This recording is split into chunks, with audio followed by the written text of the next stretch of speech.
오늘 말씀은 마지막 때에 나타날 징조들과 이 마지막 때를 살아가는 성도들이 어떠한 자세를 가지고 살아가야 하는가에 대하여서 예수님께서 말씀해 주고 계시는 그러한 본문입니다. 예수님께서 성전에 계시다가 이제 나가실 때에 제자 중에 한 명이 이렇게 말을 합니다. 선생님이여 보소서, 이 돌들이 어떠하며 이 건물들이 어떠하니까. 이 글로서는 잘 알 수 없지만 이 말에 담긴 뜻은 이거예요. 예수님 보십시오, 이 성전이 대단하지 않습니까? 하는 바로 그 말이었습니다. 여러분, 예수님 당시에 이 성전은 헤롯 성전이라고 불리었죠, 그죠? 이방인이었던 이 헤롯이 이 유대인들의 지지를 받기 위하여서 오랜 기간에 걸쳐서 공사를 하였던 그러한 웅장한 성전이었습니다. 이 성전을 짓는 데만 무려 80년이라는 시간이 걸려요. 외형만 짓는 데는요 한 9년 정도 걸립니다. 그런데 그 안에 세부적으로 장식하고 꾸미고 하는 데만 70년이 넘게 걸려요. 이 예루살렘 성전의 면적이 얼마나 그 사이즈가 크냐면요, 예루살렘 전체 면적의 6분의 1을 차지할 정도로 어마어마한 크기였다고 합니다. 한마디로 굉장한 것이었죠. 보는 이들로 하여금 감탄이 절로 나오는 그러한 건물이었을 것 같아요. 이 밖에는 금칠이 되어 있고요, 이 사람이 상상하기에 어마어마한 이 기둥들이 있었다고 합니다. 중국을 간 적이 있는데요, 이제 베이징을 가니까 자금성이라는 고궁이 있더라고요. 가보신 분들 많이 계실 거예요. 이 사방의 벽만 이 4km라고 해요. 거기 안에 건물들이요 한 800채가 있대요. 800채가 있는데 거기 안에 있는 방을 다 이 카운터 하지를 못하니까 대충 어림잡아서 9,999개라고 그래요. 실제로는 그것보다 못 미치는데 어쨌든 여러분, 800채가 되는 그 건물들 안에 9,999개의 방, 그러한 것을 그 시대에 만들었다는 것 자체가 그 나라 국민으로서는 큰 자랑거리 아니겠습니까? 그죠?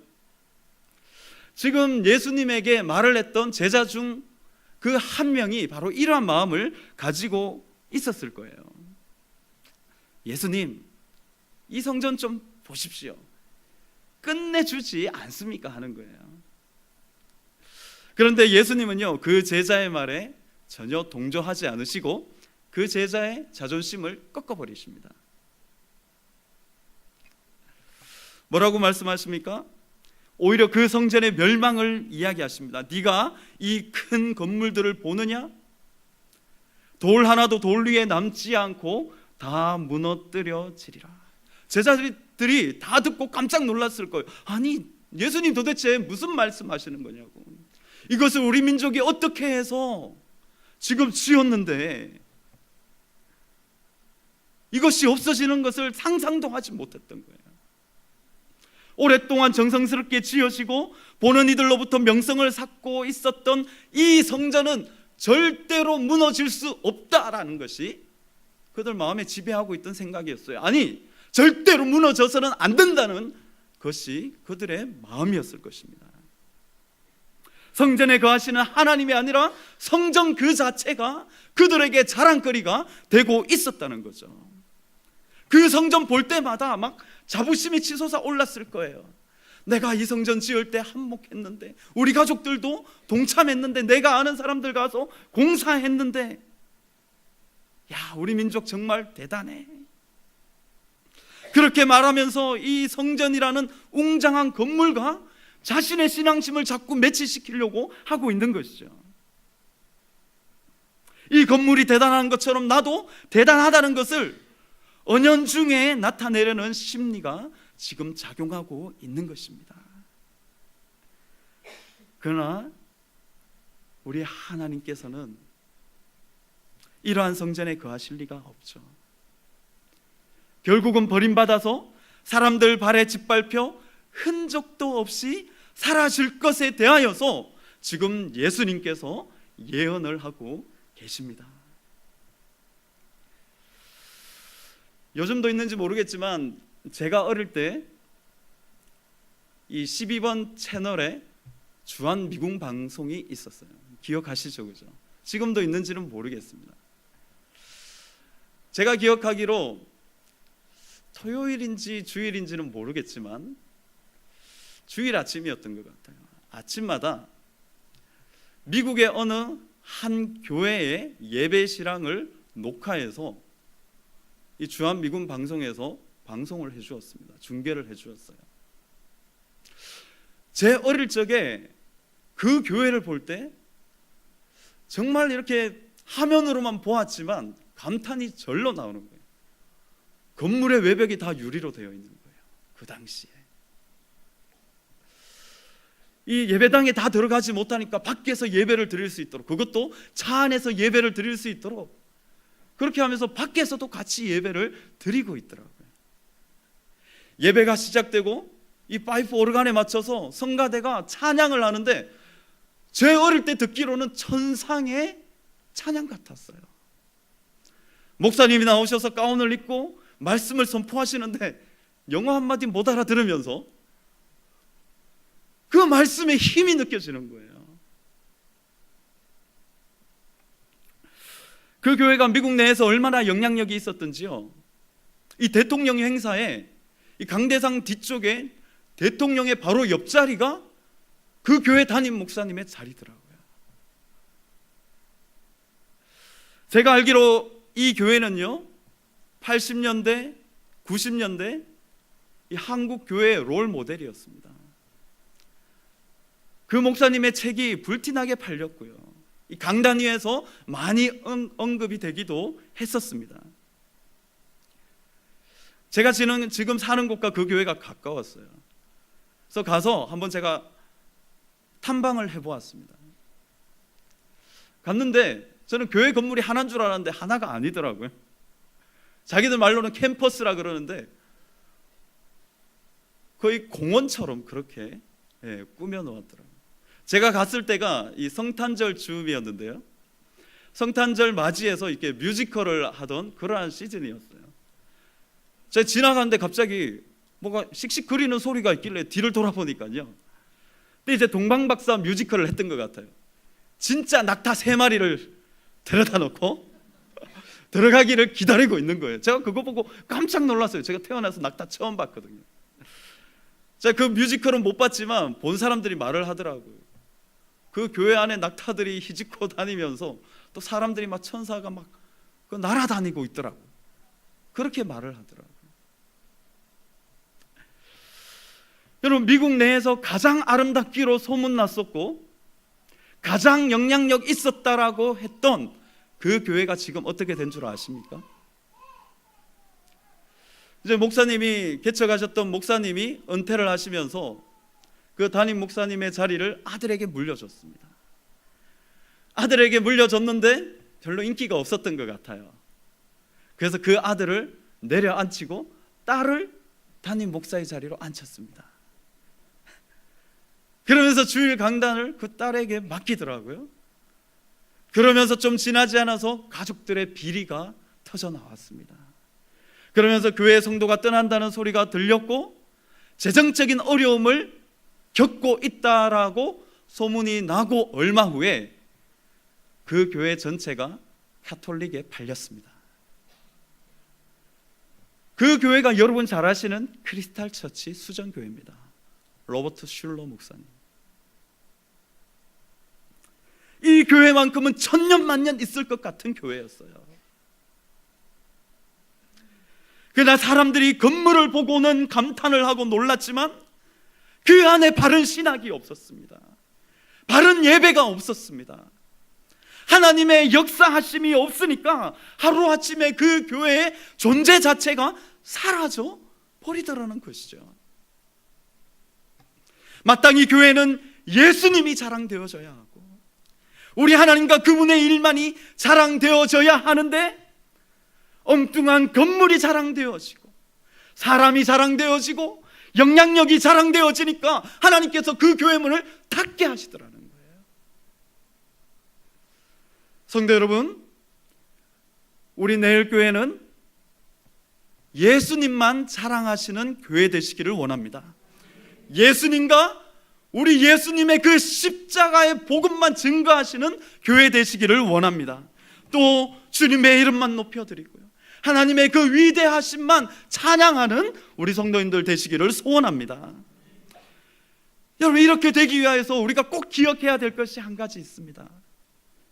고린도전서 3장 16절의 말씀, 너희는 너희가 하나님의 성전인 것과 하나님의 성령이 너희 안에 계시는 것을 알지 못하느냐.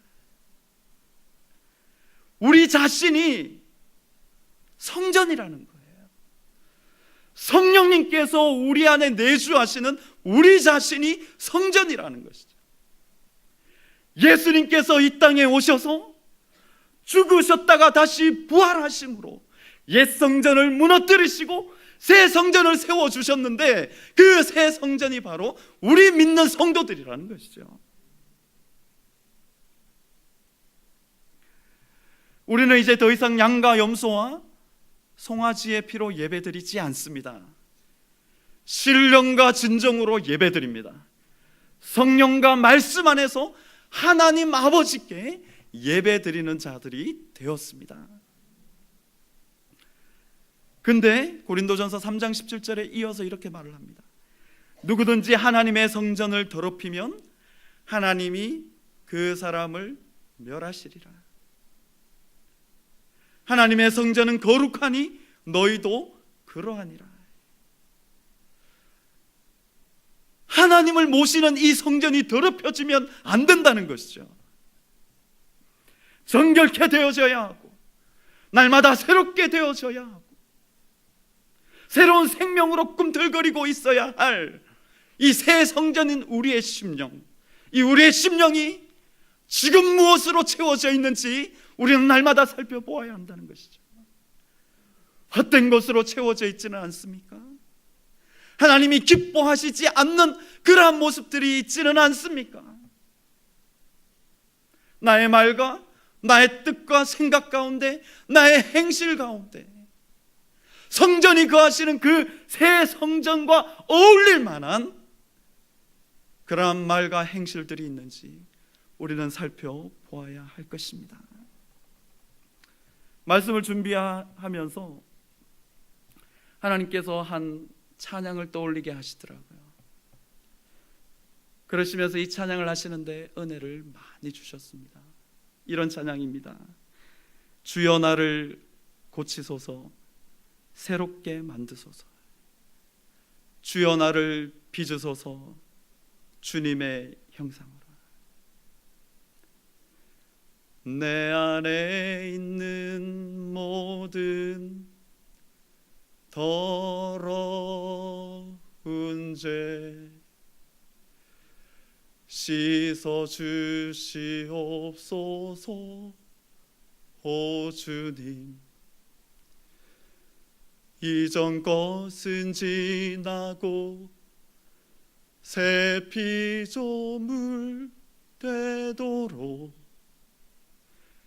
은혜 부어 주소서. 내 안에 있는 모든 더러운 죄 성령의 불로 태워 주소서. 이전 것은 지나고 새 피조물 되도록 은혜 부어 주옵소서.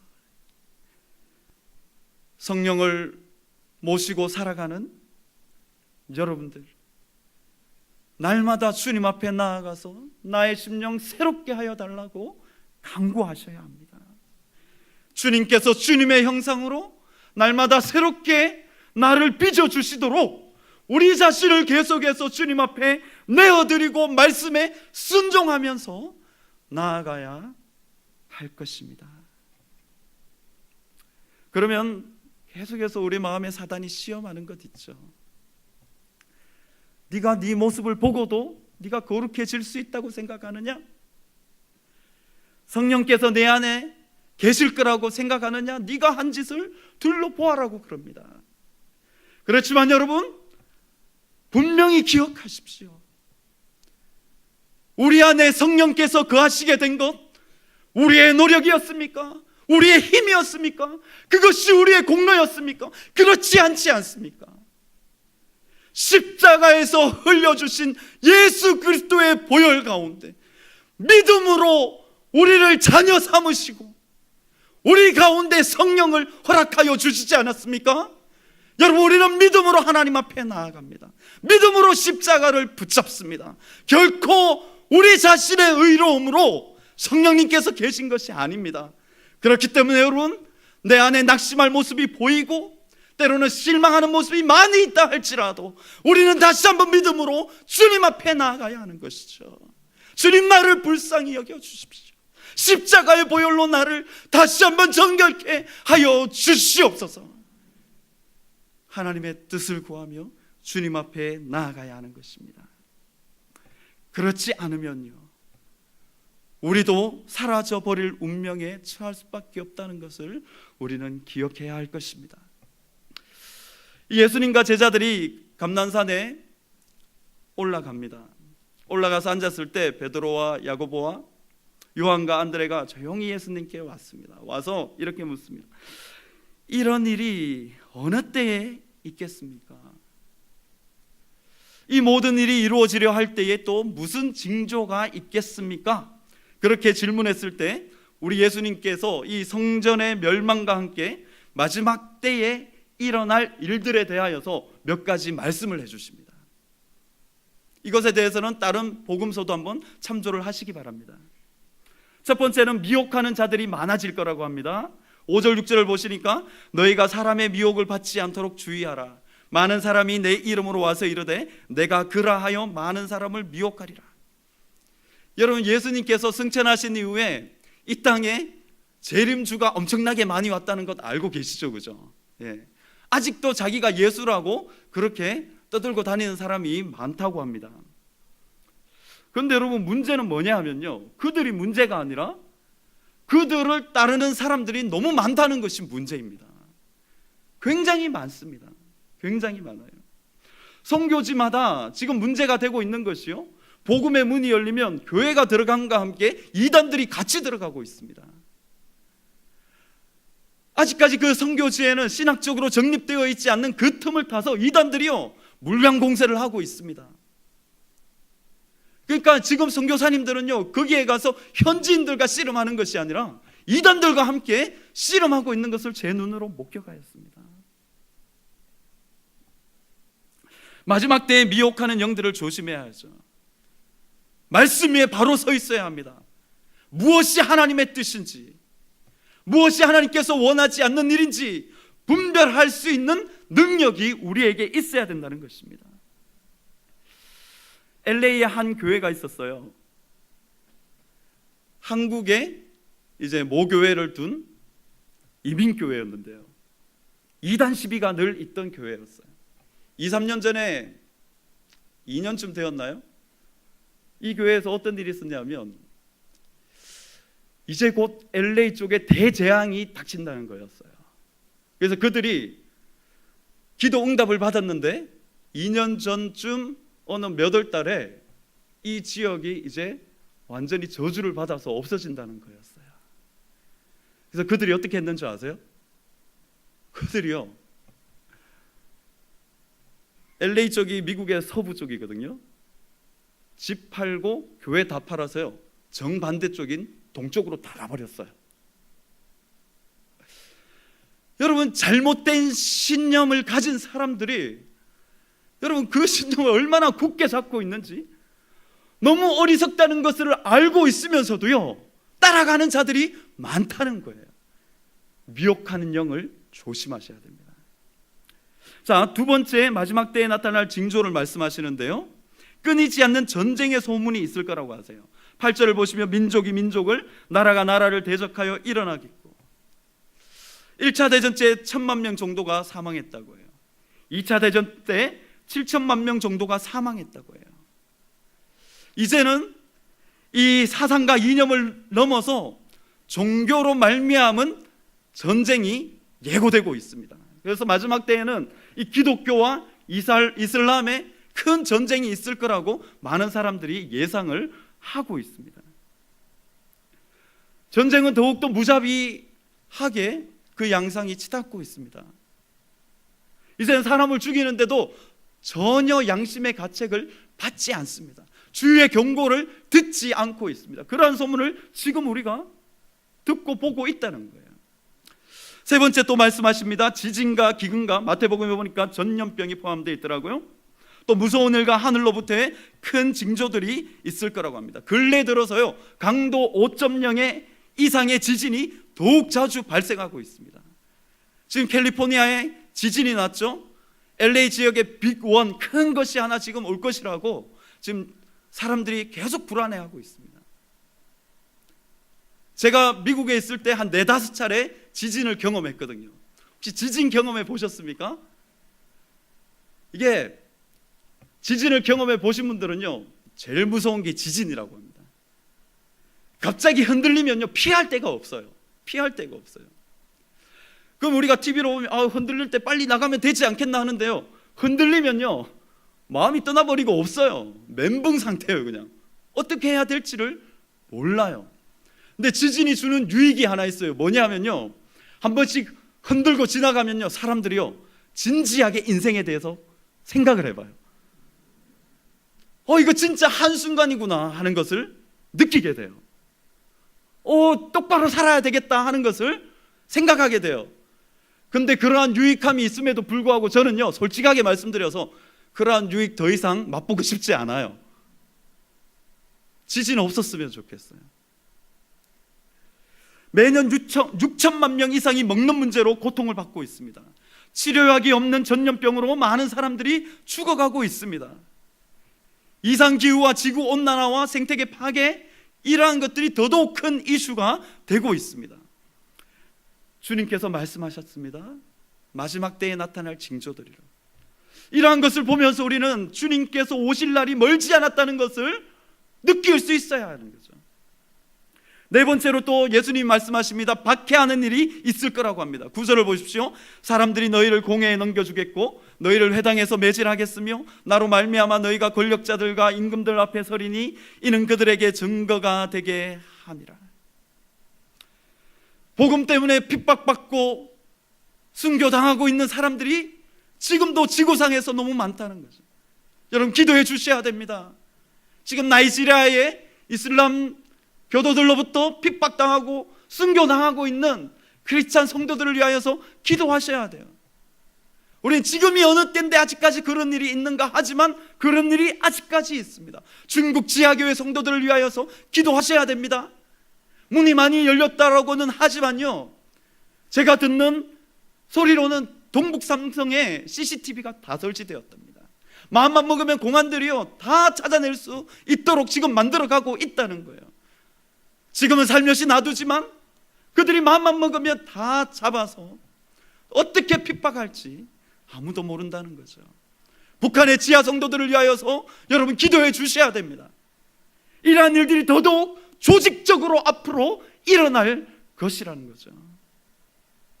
마지막 때입니다.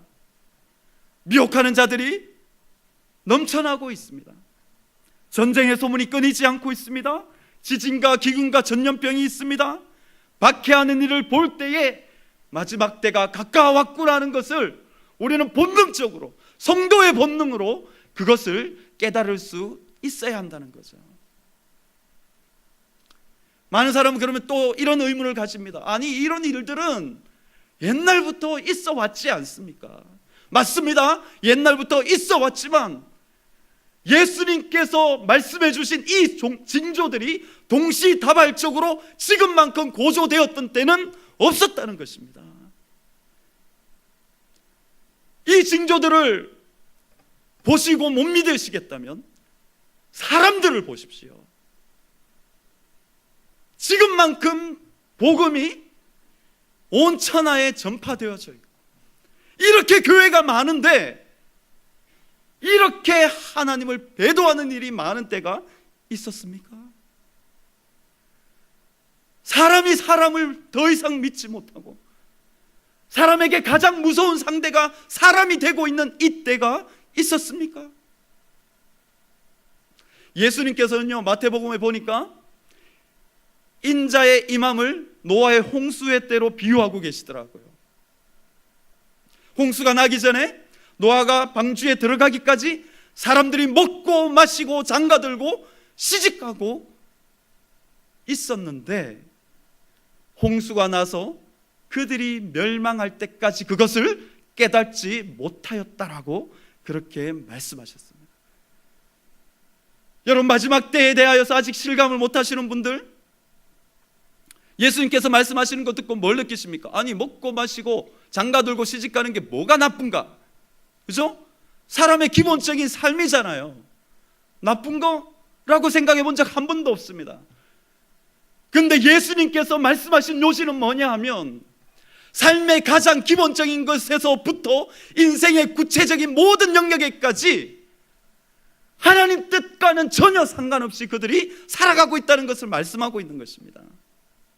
먹는 문제도 그렇고 돈을 버는 문제도 그렇고 자녀들 교육하는 문제도 그렇고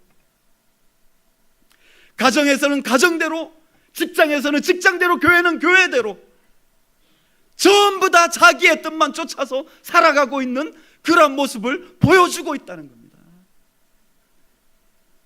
여러분, 마지막 때입니다. 주님 오실 날이 멀지 않았습니다. 이런 일들을 볼 때마다 정말로 가까웠구나 하는 것을 알아차릴 수 있는 그러한 영적인 영안이 열려 있어야 되는 것이죠.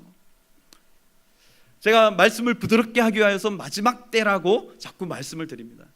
근데 마지막 때라고 하면 종말을 떠올리시죠, 그죠? 말세라는 단어가 더 가깝습니다. 근데 여러분, 종말, 말세하면 어떠한 이미지가 여러분 머릿속에 떠오르십니까? 종말, 그러면 이제 먹구름이 쫙 들이우고 갑자기 까마귀 떼들이 까 하면서 막 날아다니고, 그죠? 찬바람 쌩하게 부는데 사람들이 길거리에는 썰렁하고 뭔가 이렇게 기계인간 같은 사람들이 뭐 이렇게 돌아다니면서 사람들은 두려워하고 무서워하는 그러한 이미지를 떠올리신다면 그런 분들은 영화를 너무 많이 보신 분들입니다. 네. 공상과학 영화 좀 이제 적게 보셔야 돼요. 말씀 더 보시고요. 네. 여러분, 종말에 나타날 현상 때문에 두려움에 빠지는 것은 하나님께서 원하시는 뜻이 아닙니다. 절대로 아닙니다.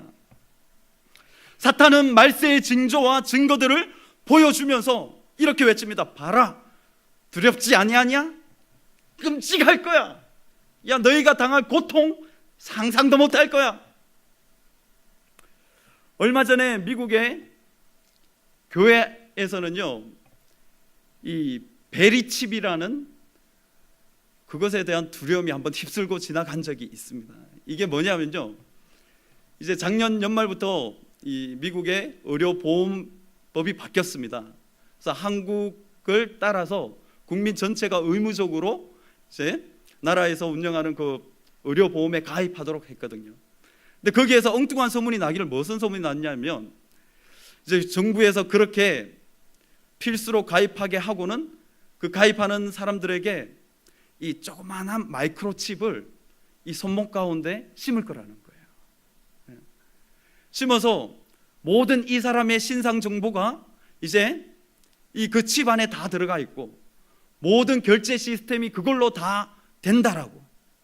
그래서 이것을 받지 않으면 도무지 미국 땅에서 살아남지 못하도록 그렇게 압박을 가할 거라고.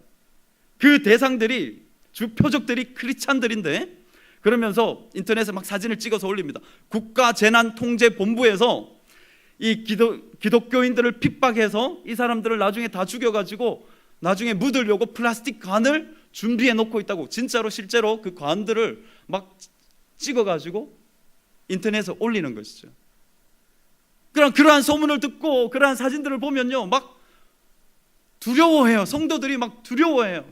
앞으로 이런 일이 일어나는데 어떻게 해야 되냐고 막 찾아오는 사람들이 많아요. 이러한 끔찍한 소식들을 접하게 하면서 사단은 계속해서 공포스러운 분위기로 몰고 가는 것이죠. 그런데 여러분, 종말에 나타날 현상 때문에 두려워하거나 공포감에 빠지는 것은 하나님께서 원하시는 뜻이 아니라는 것이죠. 어떻게 해야 하나 안절부절하는 것 하나님께서 원하시지 않습니다.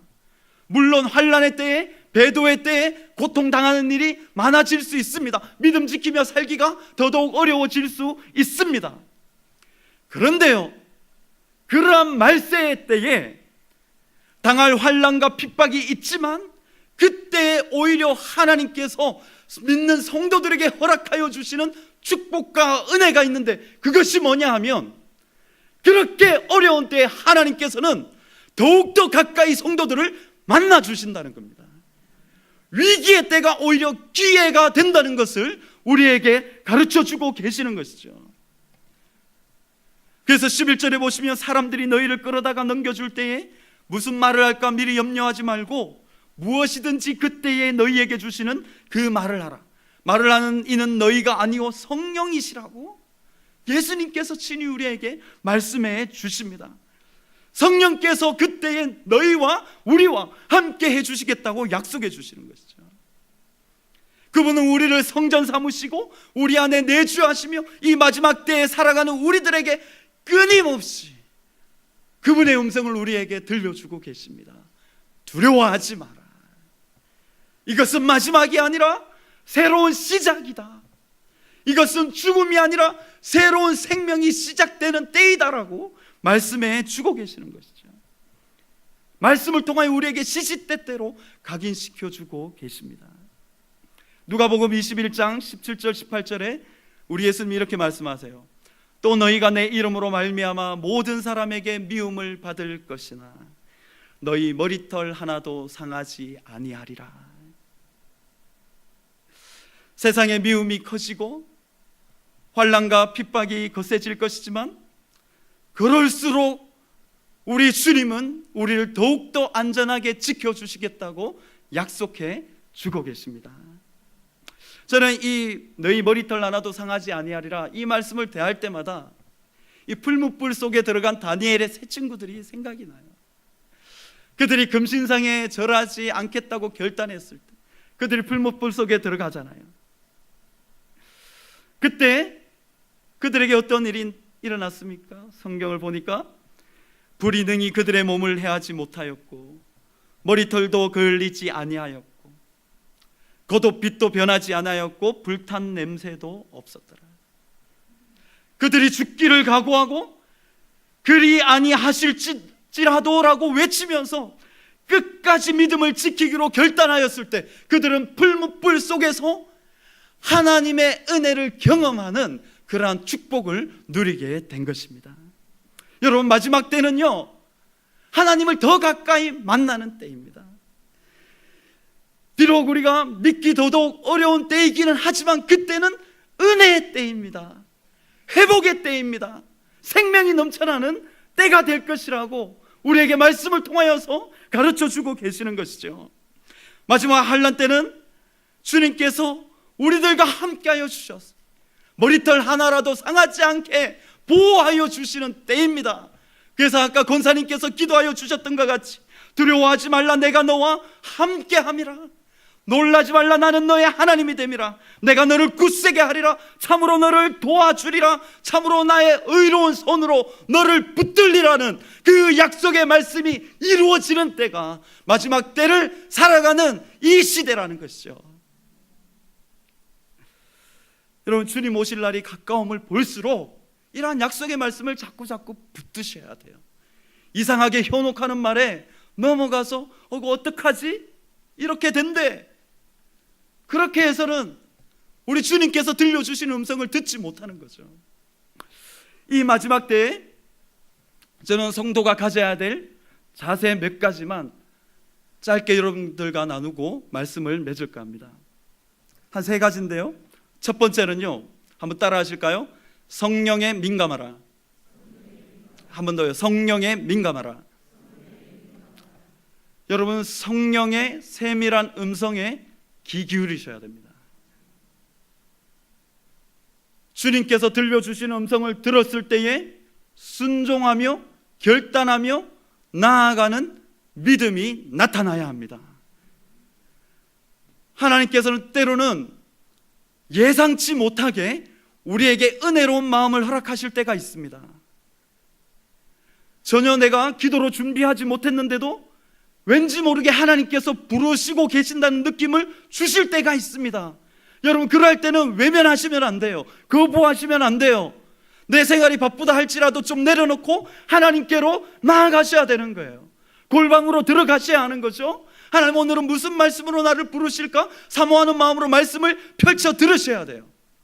그런데 그것을 주님께서 부르시는 소리로 듣지 않고 이렇게 생각합니다.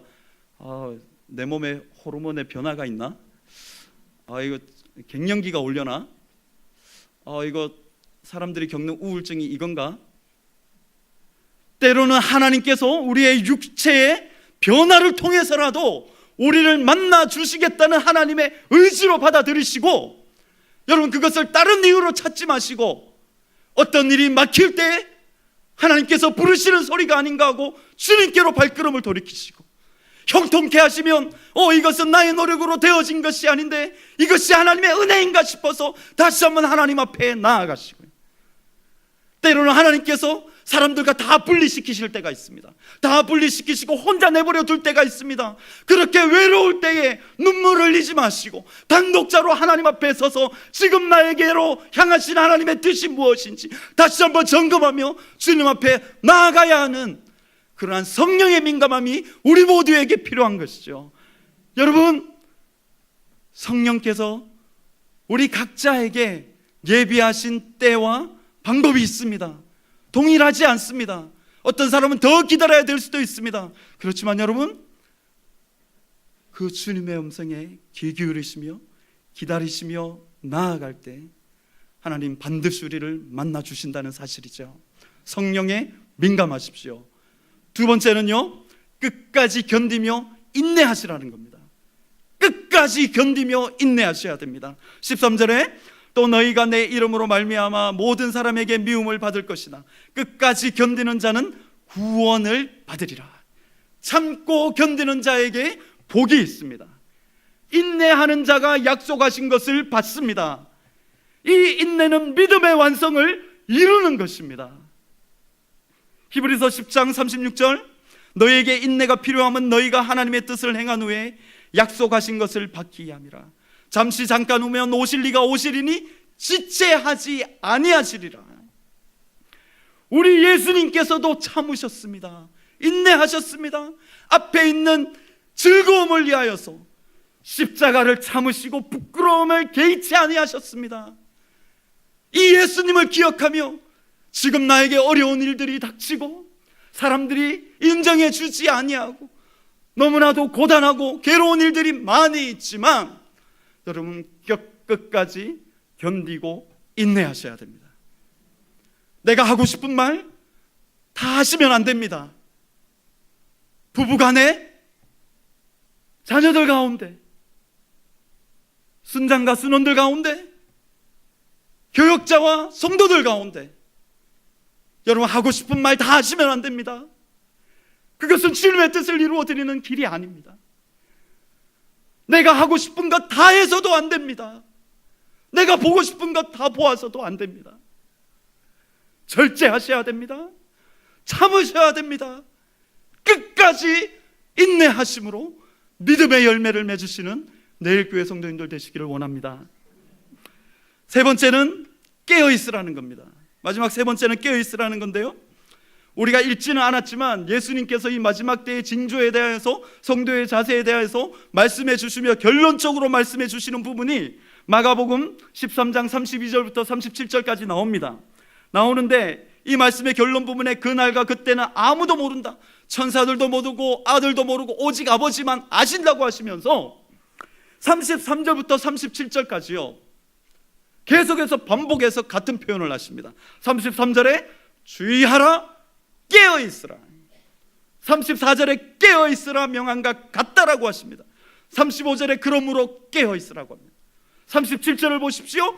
깨어있으라고 합니다. 무슨 말입니까? 깨어있고 깨어있으며 또 깨어있고 깨어있으라고 결론적으로 우리에게 말씀해 주고 계십니다. 여러분 깨어 계십니까? 이것이 우리의 육신적인 게임을 말하는 것입니까? 아니지요. 영적으로 깨어 있으라는 겁니다. 영적으로. 그러면 영적으로 어떻게 깨어 있어야 합니까? 궁금하시면 말씀을 찾아보셔야죠. 깨다라는 단어를 한번 찾아보십시오. 제가 찾아보니까 고린도전서 15장 34절에 깨어 의를 행하고 죄를 짓지 말라고 하더라고요. 우리의 삶에 하나님의 뜻이 나타나고 있는지, 진리 가운데 있는지 한번 살펴보라는 겁니다. 죄 가운데 거하고 있지는 않은지, 한 발은 주님 편에 있으면서 한 발은 세상 가운데 적당히 걸쳐놓고 그렇게 타협하면서 살아가고 있는 모습은 없는지 살펴보라는 것이죠. 고린도전서 16장 13절에 깨어 믿음에 굳게 서라고 하십니다. 우리의 발이 믿음에 서 있는지 깨어 살피라는 것이죠. 여러분, 신앙생활은 선택의 연속 아닙니까? 여러분들의 선택이 믿음에 선택되고 있습니까? 믿음이 없이는 하나님을 기쁘시게 못한다라고 했는데, 여러분이 선택할 때마다 하늘에서 기뻐하시는 그런 기쁨이 넘치는 것을 느끼고 계십니까?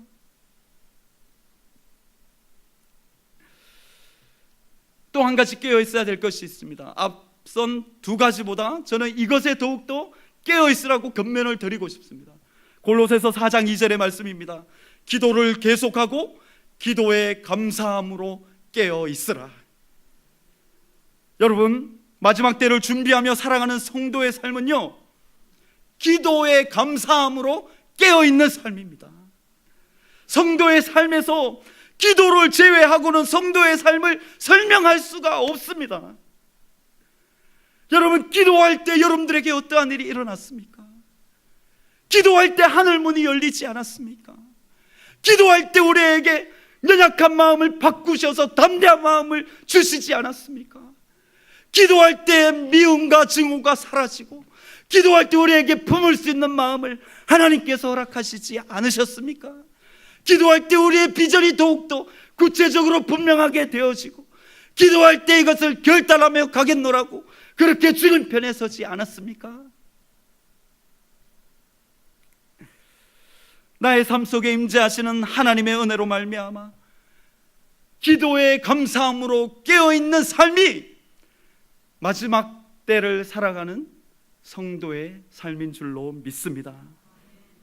기도할 때 알게 되는 것이 무엇입니까?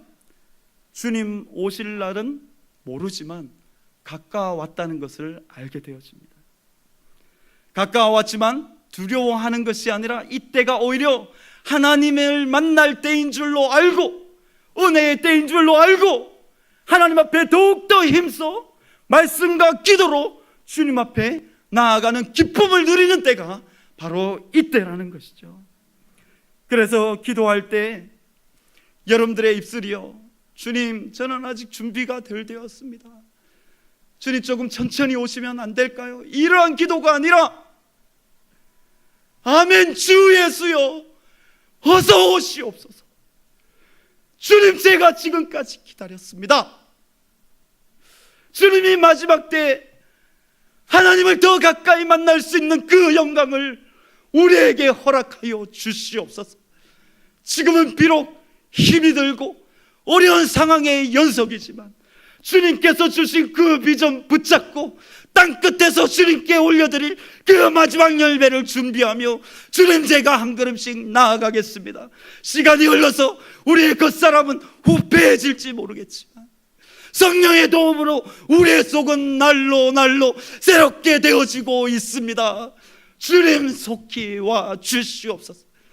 이 기도의 고백을 올려드릴 수 있는 성도님들 되시기를 소원합니다. 말씀을 맺기를 원합니다. 눈에 보이는 성전보다 눈에 보이지 않는 성전을 가꾸는 데 힘쓰십시오. 말세의 때를 두려워하지 마십시오. 하나님의 손길을 더 가까이서 경험하게 되실 것입니다. 성령을 의지하십시오. 내가 가진 것으로 상대하면 큰일 납니다. 여러분, 이 세상의 일은 세상의 것으로 상대해서는 안 되는 것이죠. 이 세상이 높다 하지만 우리 하나님은 이 세상보다 훨씬 높으신 분 아니십니까? 신령한 것으로서 맞서야 합니다. 신령한 것으로서 맞서야 합니다. 끝까지 인내함으로 믿음의 완성을 이루십시오. 머리털 하나도 상하지 않게 하시겠다는 하나님의 약속의 말씀을 붙잡으십시오. 무엇보다 깨어 있으십시오. 깨어 의를 행하고 깨어 믿음에 굳게 서며 기도를 계속하고 기도에 감사함으로 깨어있는 성도님 되심으로 하나님의 은혜가 마지막 때를 살아가는 우리 모두에게 임하기를 우리 주 예수 그리스도의 이름으로 축원합니다.